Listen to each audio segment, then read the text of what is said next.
குட்டீஸ், இன்றைக்கி நம்ம முழுக்களில் பெருக்கல் பார்க்க போகிறோம். இங்கே நம்பர்ஸ் நிறையா இருக்குது இல்லையா, இது எல்லாமே ப்ளஸ் நம்பர் தான். இதில் எந்த 2 நம்பர் பெருக்கினாலும் உங்களுக்கு ப்ளஸில் தான் வரும் விடை. இந்த 2 நம்பர் பெருக்கினாலும் அல்லது இந்த 2 நம்பர் பெருக்கினாலும் அல்லது இந்த 2 நம்பர் பெருக்கினாலும் உங்களுக்கு ப்ளஸ் தான் கிடைக்கும். இல்லை எல்லாத்தையுமே சேர்த்து நீங்கள் பெருக்கினாலும் ப்ளஸ் தான் கிடைக்கும். இப்போ ப்ளஸ் எண்களை பற்றி நமக்கு பிரச்சனை இல்லை. மைனஸ் எண்கள் வரும்போது தான் நமக்கு டவுட் வரும். எப்போ ப்ளஸ் போடுறது, எப்போ மைனஸ் போடுறது ஆன்சரில் அப்படின்னு சொல்லி கொஞ்சம் டவுட் வரும். அதை தான் இப்போ நம்ம இந்த பதிவில் பார்க்க போகிறோம். இப்போ இதுலேயே இப்போ இந்த முதல் 2 நம்பரை மட்டும் பெருக்க போகிறோம். ஒரு மைனஸ் வந்துடுச்சு.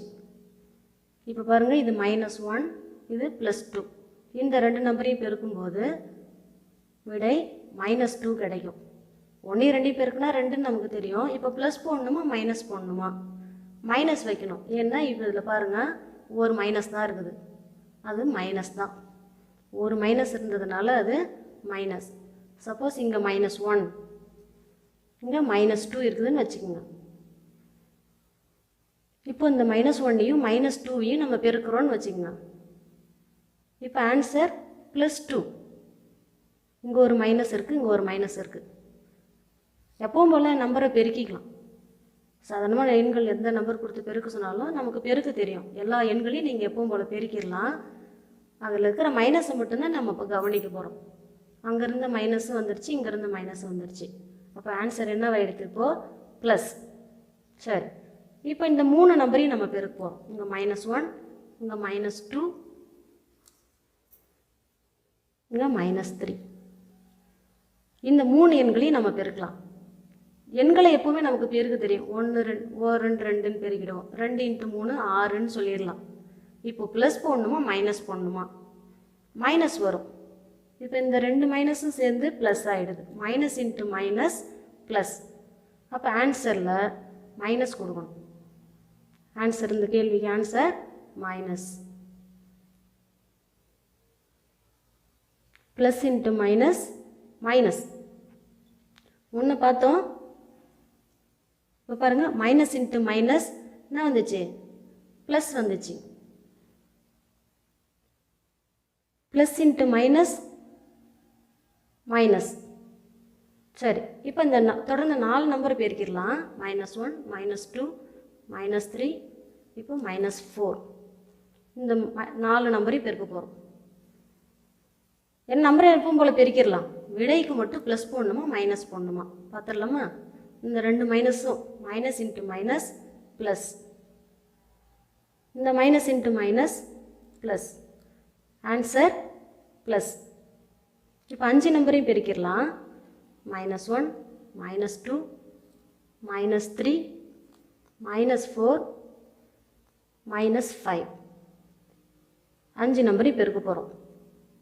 எண்களை எப்பவும் போல் நம்ம பெருக்கிறோம். 1 2 பெருக்குவோம் 2, 2 3 பெருக்குவோம் 2 3 6, 6 4 பெருக்குவோம் 24.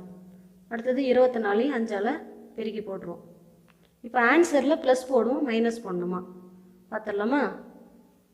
இந்த 2 மைனஸு சேர்ந்து மைனஸ் இன்ட்டு மைனஸ் ப்ளஸ், இந்த மைனஸ் இன்ட்டு மைனஸ் ப்ளஸ். இப்போ ஆன்சரில் என்ன வந்து நிற்கிது? கடைசியாக மைனஸ்னு வந்து நிற்கிது. ஆன்சரில் என்ன போடணும்? மைனஸ் போடணும். ஓகேவா? புரிஞ்சிச்சா? ஈஸியாக இருக்கா பெருக்கல்? வகுத்தலுக்கு இதே ரூல்ஸ் தான். இப்போது வகுத்தல் பார்த்துடலாம். 4 2ஆல் வகுக்க போகிறோம். 4 2ஆல் வகுக்க போகிறோம்னா நமக்கு தெரியும், எப்போ போல் எண்களை வகுக்கிறது நமக்கு நல்லா தெரியும். 4 2ஆல் வகுத்தா என்ன கிடைக்கும்? 2 கிடைக்கும் ஆன்சர்.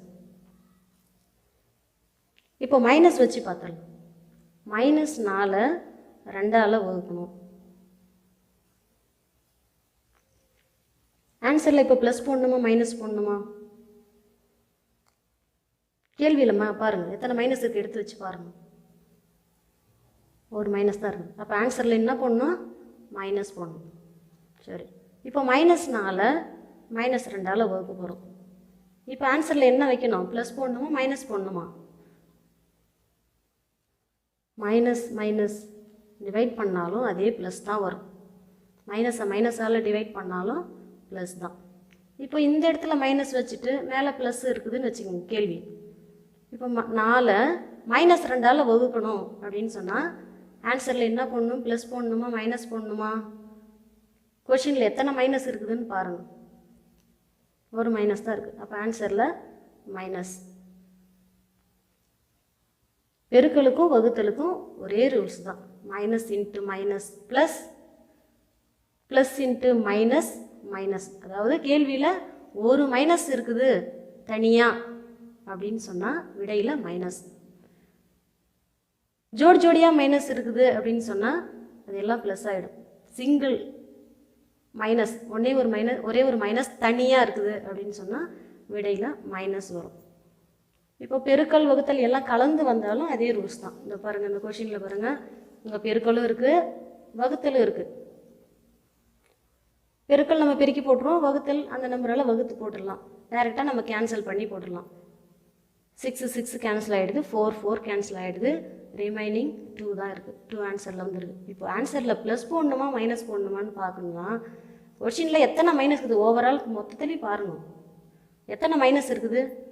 ஒரு மைனஸ், 2 மைனஸ், 3 மைனஸ். இப்போ 3 மைனஸ் இருக்குது. கொஷினில் எத்தனை மைனஸ் இருக்குது? 3 மைனஸ் இருக்குது. அப்போ மைனஸ் மைனஸ் ப்ளஸ் ஆகிடுது, ரிமைனிங் ஒரு மைனஸ் இருக்குது பேலன்ஸ். அப்போ ஆன்சரில் இந்த மைனஸ் வந்துடுது. ஓகேவா? புரிஞ்சிச்சா? ஈஸியாக இருக்கா? நல்லா ஞாபகம் வச்சுங்க. நிறைய ப்ராக்டிஸ் பண்ணுங்க. இதை நம்ம மனசில் பதிய வைக்கிறதுனால நிறைய ப்ராக்டிஸ் பண்ணனால நமக்கு தெளிவாகும். இந்த -2 இன்ட்டு -3, இப்போ 2 மைனஸ் இருக்கிறதுனால ப்ளஸ்ஸு. இந்த கேள்வியில் பாருங்கள், இந்த கேள்வியில் பாருங்கள்,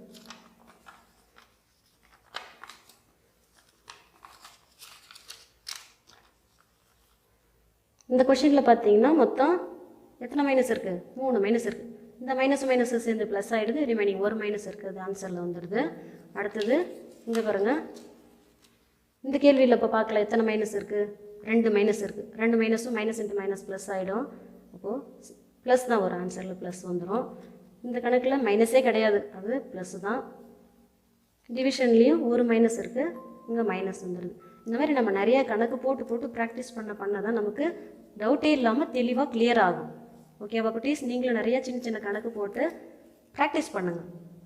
இன்றைக்கி ஒரு குட்டி கதை பார்த்துடலாமா? ரஷ்ய நாட்டில் ஒரு வகுப்பறையில் ஓவிய போட்டி நடத்திட்டு இருந்தாங்க. பிள்ளைங்கள்லாம் நல்லா ஆர்வமாக ஓவியம் வரைஞ்சிட்டு இருக்கிறாங்க. இதை பார்வையிடுறதுக்காக மாமேதை லெனின் அந்த வகுப்பறைக்கு வந்து பார்க்குறாரு. எல்லாரும் அழகாக ஓவியம் வரைகிறத பார்த்துட்டு இருக்கிறாரு. ஒரே ஒரு பையன் மட்டும் கருப்பாக்கிட்டு இருக்கிறான் வெள்ளை பேப்பரை. என்ன செஞ்சிட்டு இருக்கிற அப்படின்னு கேட்குறாரு. அவன் சொல்கிறான், நான் வானத்தை வரைகிறேன் அப்படின்னு சொல்கிறான். இல்லை என்னப்பா வானம் வரைகிறதுன்னு சொன்னால் அதில் வந்து உயர்ந்த மலை இருக்கும், அதில் நிறைய மரங்கள் இருக்கும், மேகக்கூட்டம், சூரியன், நட்சத்திரம், நிலா, இந்த மாதிரிலாம் வரைஞ்சி காமிப்பாங்க வானத்தை. நீ ஏன் கருப்பாக்கிட்டு இருக்கிற அப்படின்னு சொல்லி கேட்குறாரு. கொஞ்சம் எங்கள் வீட்டுக்கு வந்து பாருங்களேன் அப்படின்னு சொல்லிட்டு அவரை கூட்டிகிட்டு போகிறார். அருகில் இருந்த அவனுடைய வீட்டுக்கு கூட்டிகிட்டு போகிறான் அந்த பையன்.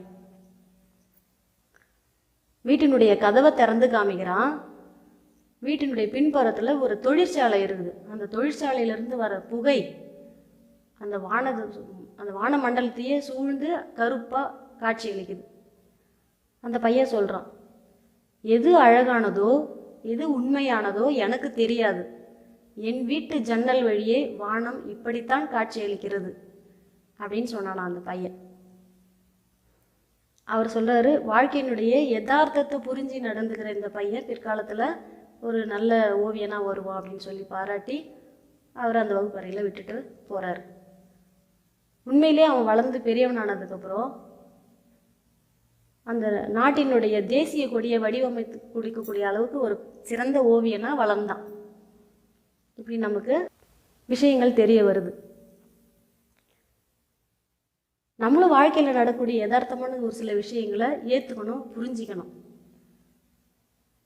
நல்லதை மட்டும் எடுத்துக்கணும், அதை மட்டுமே கடைபிடிக்கணும். நாளைக்கு வேற ஒரு எளிமையான கணக்கு பார்த்துடலாம். தேங்க்யூ குட்டீஸ்.